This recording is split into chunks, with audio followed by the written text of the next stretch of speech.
Hello everyone. Well, these new raised beds are back. All 6 of them are now ready and they're now full. I'm going to start hardening the plants off so that I can get planted out as soon as possible. But I thought today would be a good opportunity to go over the whole subject so that anybody wanting to know about how to build raised beds and fill in them and all the considerations therein, they've got a one-stop resource to look at it. So that's what I'm going to cover today.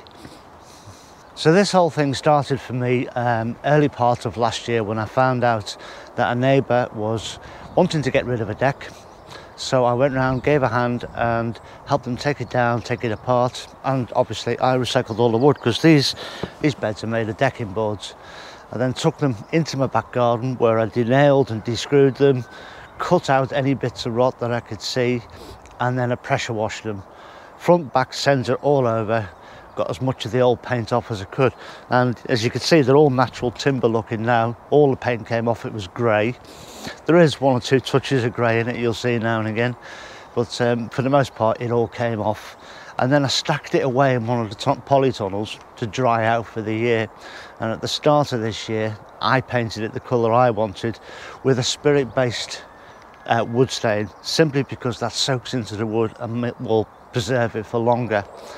And then I was able to start measuring the pieces and working out if I could make all these beds from it, and luckily I can. There's about 3 lengths left, and after having making the sweet pea bed as well, I've done pretty well out of it. So this is all out of one deck, out of one garden, so it's worthwhile doing, recycling those sorts of projects if you can.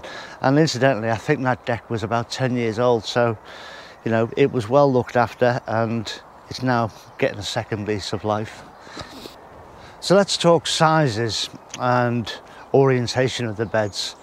I've gone here with a sort of north-south orientation, so the sun will come up over in that direction and set over in that direction, so the sun all day is on these beds, and I've got them dead level. And I want that for a good reason. I want the soil level, because then when it waters, when I water it or when it rains, the water will seep down naturally. Water finds its own level. If you've got them angled one way or another, you'll find that one end of the bed is wetter than the other, and you'll be forever trying to catch up the plants that aren't getting the water. So I think it's imperative that the beds are level. I know there are some situations, and I've seen other people out there who recommend angling them this way and that, but I don't. I get full sun here all day and I want to take advantage of that. So level the beds for watering, which is looking after the plants.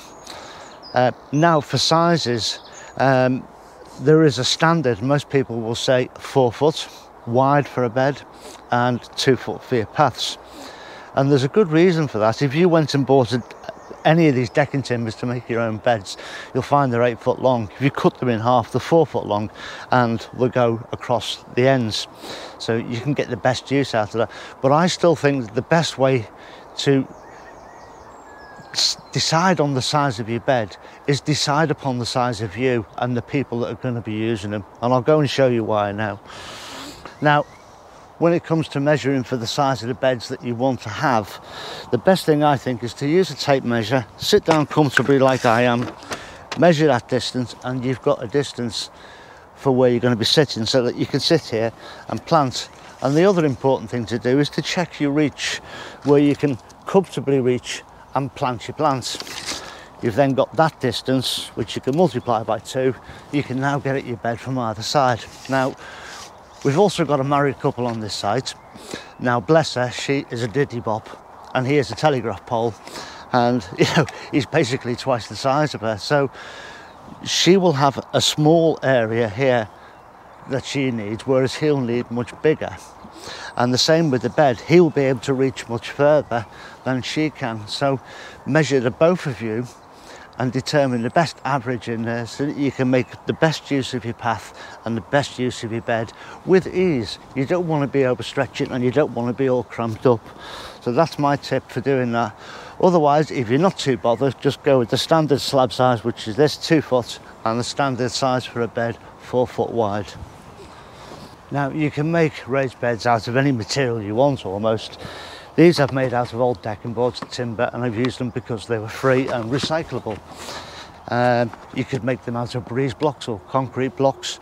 Just remember to leave a couple of drainage spaces at the bottom if you do, because they tend to be very solid structures. You can make them out of wrinkly tin, and there's even a guy on the other side, just a couple of fields over that way, that has used old road signs to make his beds. They're perfectly good for that, and they stay in position. But what I've also done here is, if I just dig down here, you can see the plastic here. I've lined these beds with plastic. That's just to the bottom of the timber, upwards, over the top where I've stapled it down, and then over on the side where I'll staple it over. Later I'll come round and trim that excess off. That's so water doesn't sit on the top and start to rot in. Anything that hits the sides, the stain that I've put on the wood should repel it, and it will dry out when the rain stops. Inside here, this compost as it is here is wet constantly because you've got plants in there and is in direct contact with the wood. So that's why we put this barrier here, so that that constant wet isn't in contact with the wood, because we all know water will find its own way, and it will find its way into that wood and rot it from the inside outwards. So put that barrier in just to the bottom of the timber. You don't need to go across the bed, just to the bottom of the timber, up and over, and that will protect your wood. That will give this timber an extra 3 or 4 years on top, and that's pretty much how I've always done it.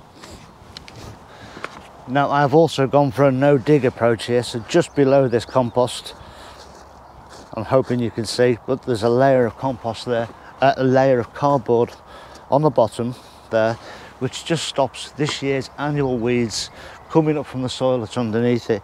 Now the soil I've also dug over just lightly and leveled that as much as possible, so we've got a nice level layer again for the watering, and then a nice level layer of compost on top. Eventually the two will mingle, the worms will do their job, and it'll be fine, but I wanted to start this off right in the first place. Having built these beds into the side of a hill because it's sloped away down towards you, towards the camera there, once I've done that, I then dug out the paths so that they're level along with the beds, which means I've got a sunken path over there and a barrier to hold the soil back. So I've in effect terraced it, but I've used these beds to do it.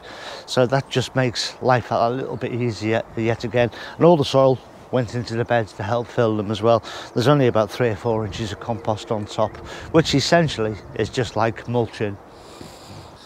Now building and supporting these frames was nothing more difficult than using some corner stakes, which are hammered in with a sledgehammer as far as I could get them. The boards were screwed to those stakes, and then the top cut off, and then a bit of stain placed on top of that as well. This will then eventually cover it. So you can see there, exactly the same.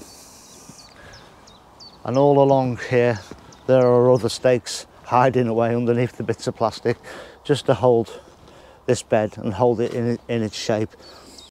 Now these are my vegetable raised beds at the front of the plot, and these are the same size as the ones at the back.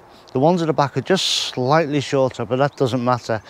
I say they're the same size. This path's a bit wider to allow access to my composting over there, although it doesn't look much at the minute, but there we go. But the main thing I wanted to draw your attention to was protecting your crops, and I'll just reset the camera and show you that. So what we have here are my carrot boxes. Now these are panelised frames, protection, and if I just lift this lid, you can see this just comes away easy, and you can see the detail here. This is one panel and this is an end panel, and they just bolt together with bolts and thumb nuts or wing nuts. Now the thing is that these are sized for these beds, so whenever I need the frames I can move them. Last year these frames were on this bed, now they're here. I've also got some bigger ones over here covered in plastic, exactly the same scenario. They're the same size as the beds, they're all the same size as each other, and there's a much smaller one. The other big one I've got is in the main polytunnel, and I will be making more of these protection frames as time goes on. There's another couple I want to make this year, which will be in the format of a cold frame. But the important thing is that these will move between any of the beds on the plot, because I've kept them all the same size. and that's critical and gives you ultimate flexibility. So moving forward, I've got ultimate flexibility with the beds at the front of the plot over there or here now, and it's cost me next to nothing to do. Okay, the compost was a little bit expensive to fill up, but that's an investment in my future, in my growing future, so I see that as a necessity. And I don't spend money on much else, but that's a different story. But I say, this gives me the ultimate flexibility. I can move vegetables from the front to the back and flowers from the back to the front. I've got all those protection frames, and I will be adding to that army as time goes on.